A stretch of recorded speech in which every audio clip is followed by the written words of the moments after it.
Good morning, students. Today I will read lesson number 10 History ka New Politicals and Formation. In this chapter, we will read about the to learn about the successor of Aurangzeb and how they were responsible for the downfall of the Great Mughal Empire. Now seeking to develop an insight into the emergence and increasing spread of political influence of regional powers during the period under study. Now third, to understand the rise of the Marathas power under Shivaji and his successor.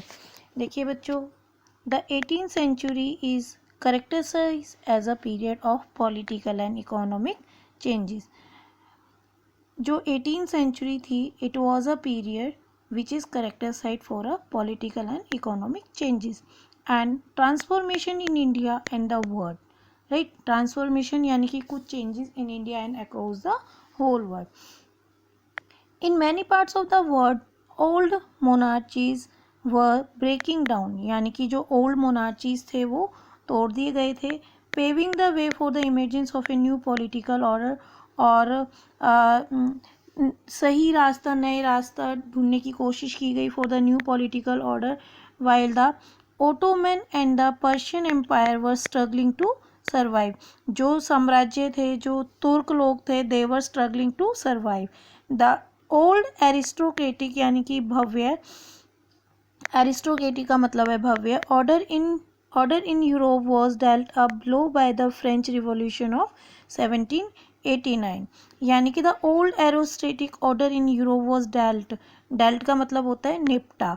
अब blow by the French revolution, की French revolution start हुआ 1789 में in India. The Mughal Amperian system witness a crisis, यानी कि जो Mughal size थी वो क्या था, क्राइसिस थी, witness a crisis. Now Mughal empire reach its zenith का मतलब होता है main point, under the great Mughals about whom we have read earlier. जैसा कि मुगल एम्पायर्स के बारे में हमने आगे के चैप्टर्स में भी पढ़ा है. Now in this chapter however towards the closing year of the 17th century it was a beset by a number of problems. Central authority rapidly weakness, जो सेंट्रल बीसेट का मतलब होता है सेट होना, right. Central authorities rapidly weekend many of the province both old and new ways. New broke away, जो था पुरानी जो सभ्यता थी और नई थी वो सब कुछ तोड़ दी गई थी. Which reshape the boundaries of the empire, जिन्होंने जो एम्पायर, जो साम्राज्य थे, नए साम्राज्य थे, उनके लिए शेप दिया. नाउ लेटर मुगल क्या थे देखेंगे. According to the historians the seeds of the crisis can be trace to the Mughal imperial system with its emphasis on the power of the emperor, reliances on powerful nobles, mansabdar, who were given access to the great resources.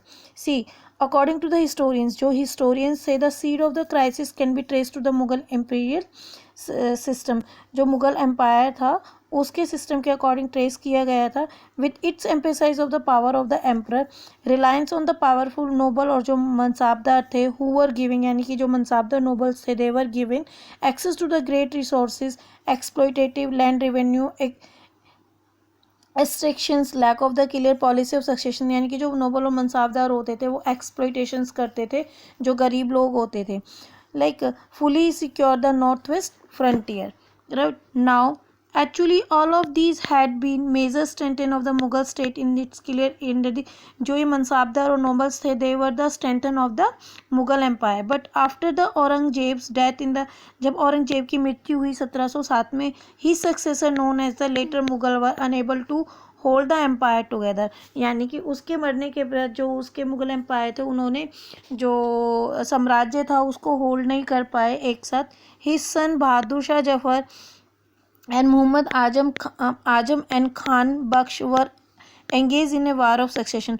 और जो उनके जो दोनों जो बच्चे थे उनके बहादुर शाह और Mohammad Azam Khan Bakhsh were engage in a war of succession, यानी कि जो वो लड़ाई झगड़ा चल रहे थे उसको सक्सीड करने में बिजी थे। Bahadur Shah emerge victorious and extend the throne in, और बहादुर शाह एमर्ज ने victorious and extend the throne, और उस थ्रोन को क्या क्या एक्सटेंड किया 1707 में। However his reign was short live and he was succeed by the Bahadur Shah Jahandar Shah, और उसने क्या किया 1712 में जहांदर शाह को सक्सीड किया। Often all revenue, political and military administration came to be concentrated in the hand of the few nobles, और कुछ nobles थे उनके हाथ में मिलिट्री और पॉलिटिकल एडमिनिस्ट्रेशन पावर आ गई थी, और mansabdar giving them extraordinary powers over the region of the Mughal empire. The three pillars of the Mughal जो थे वो थे land, revenue, law and order and military administration. Like ये जो क्या थे, ये थ्री पिलर्स थे। Quietly pass into the hands, और ये सब कुछ थे जो quietly it was quietly pass in the powerful nobles. The Sayyid जो थे Syed brothers Hussain Ali and Abdullah who help the post of wazir Mir Bakhshi became quite powerful and were known as the king makers. They install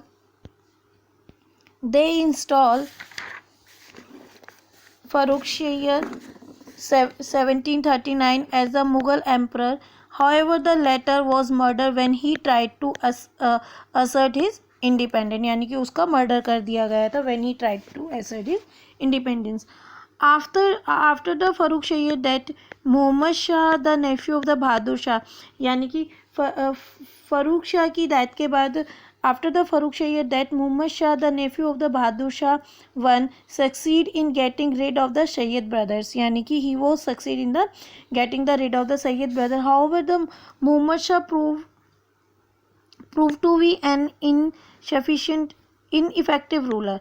जो मोहम्मद शाह था उसने प्रूव किया कि he is a ineffective ruler. In 1739 Nadir Shah plunder, Nadir Shah ने plunder किया of Delhi को प्लंडर किया। Wreck the death knell of the empire, he carried away enormous wealth including the Kohinoor diamond and peacock throne. He carried away यानी कि carried away enormous बहुत सारी wealth को और धन को, और कोहिनूर लाइक जैसे डायमंड और कोहिनूर डायमंड और पिकॉक थ्रोन थी। Soon after the Shah Alam second was appointed the Mughal ruler. Around this time the European trading companies also began occupying territories in India, और जो यूरोपियन ट्रेडिंग कंपनी थी they started the territories occupying the territories in India. The English East India Company had established forts of the Bombay, Calcutta and Madras. जो east India company जब India में enter हुई तो उसने क्या किया कि बॉम्बे, कलकत्ता और मद्रास में अपनी कंपनी इस्टेब्लिश करनी शुरू कर दी।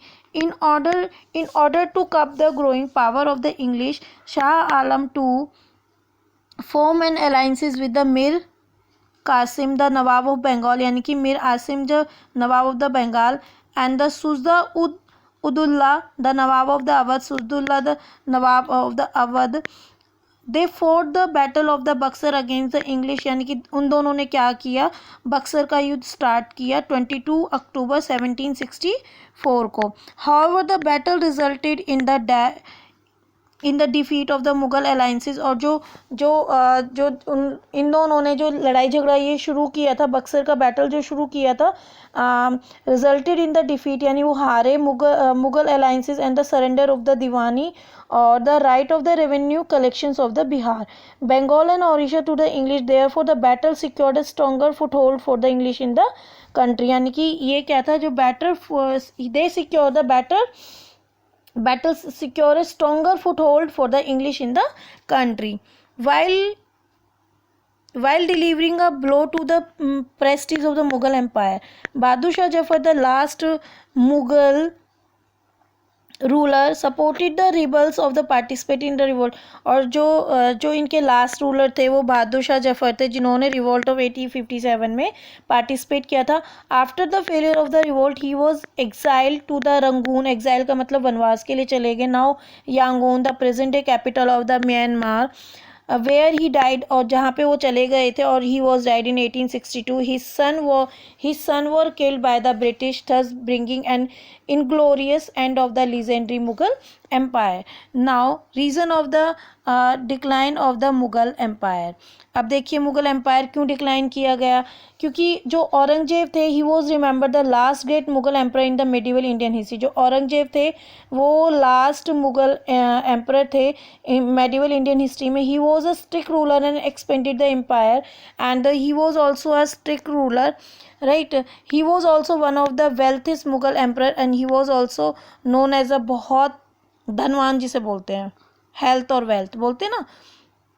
Yet he was unable to hold together diverse section of the population, involve them in the process of the governance. His policy of the annexations also proved futile while depleting the military and the financial resources of the empire. यानी कि जो औरंगजेब थे वो great Mughal empire थे, उन्होंने अपने राज्य के लिए बहुत कुछ किया था और मतलब मिलिट्री के लिए, फाइनेंशियल रिसोर्सेज के लिए, एम्पायर के लिए बहुत कुछ किया था. Moreover the mansabdari system had lost its importance since the power of the mansabdar and the subedars went unchecked. यानी कि उनके टाइम में क्या था, जो मनसाबदारी सिस्टम था हैड लॉस्ट इट्स इम्पोर्टेंट, यानी कि मनसाबदारी जो सिस्टम था उसने अपनी जो इम्पोर्टेंस थी लॉस्ट कर दी थी. Because the since the power of the mansabdar and subedar went unchecked, यानी कि उस टाइम पे वेंट अनचेक्ड थी, right. The collection of the revenue from the provinces became uneven as the center was unable to control the regularity of the process. Aurangzeb's strict politically policies also angers the Sikh Rajput Jats, और जो centres was unable to control the regularity of the process. जो ये जो इनका जो rule जो central था it was unable to control the process, but the Aurangzeb strictly political policies also angered the Sikhs. जो औरंगजेब की जो पॉलिटिकल पॉलिसीज थी उन्होंने Sikh, Rajput, Jats, Marathas who rose in revolt, जो रिवोल्ट में आए थे, and shattered the stability of the Mughal empire, और उन्होंने जो मुगल की जो स्टेबिलिटी थी उसको शैटर्ड कर दिया था. Insufficient successor of the Aurangzeb, stagnation in intellectual and military spheres, the lack of advancement in the military equipment further contribute to the decline of the empire. इस तरीके से क्या हुआ था, मुगल एम्पायर का डिक्लाइन हुआ था. Now thank you for all.